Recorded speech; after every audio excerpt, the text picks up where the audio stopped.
Hi guys, so ayan, nandito na ako sa QC building. Pero hindi ko po alam na holiday pala ngayon. Akala ko kasi ang holiday is tomorrow pa mag-reflect. Kasi nakita ko po sa post ng FICO, bukas pa sila mag half day. Kaya akala ko din katulad din dito. So babalik pa ako sa Tuesday. So ayun guys, ipapakita ko lang sa inyo ang view. Yan, wait lang.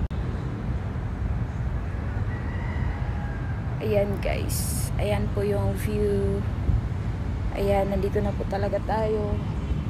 Diyan ako kumuha ng City Health card. Ayan, ayan po, Hall of Justice doon.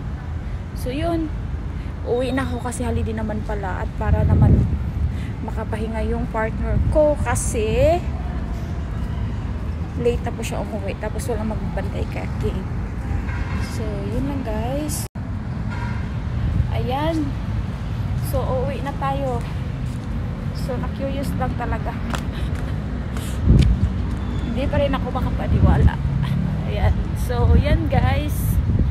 So, kasi kanina nga hindi ako makapaniwala sa nangyari sa jeep. Bakit nagtitinginan yung mga tao sa akin?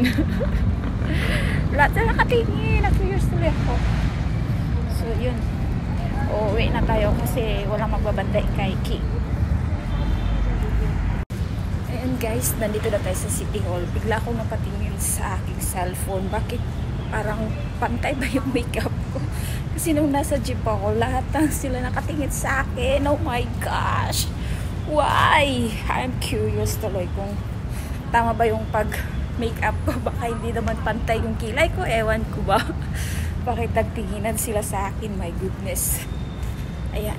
Actually, hindi yan makeup. Ang ginamit ko lang sa aking mukha ay simple lang po. Sunscreen. Tapos, nag-ano lang ko, lip tint lang ako ng milkshake by Rosmar na strawberry flavor.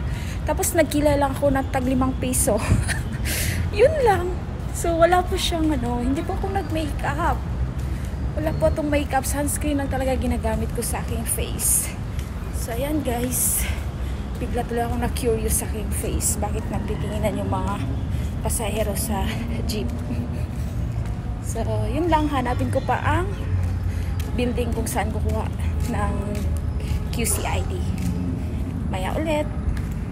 Hi guys. Good morning. Punta po tayo ngayon ng Quezon City Hall. Kukuha po tayo ng QCID. Ayan. Bilis na po natin paglalakad kasi po 6 pa.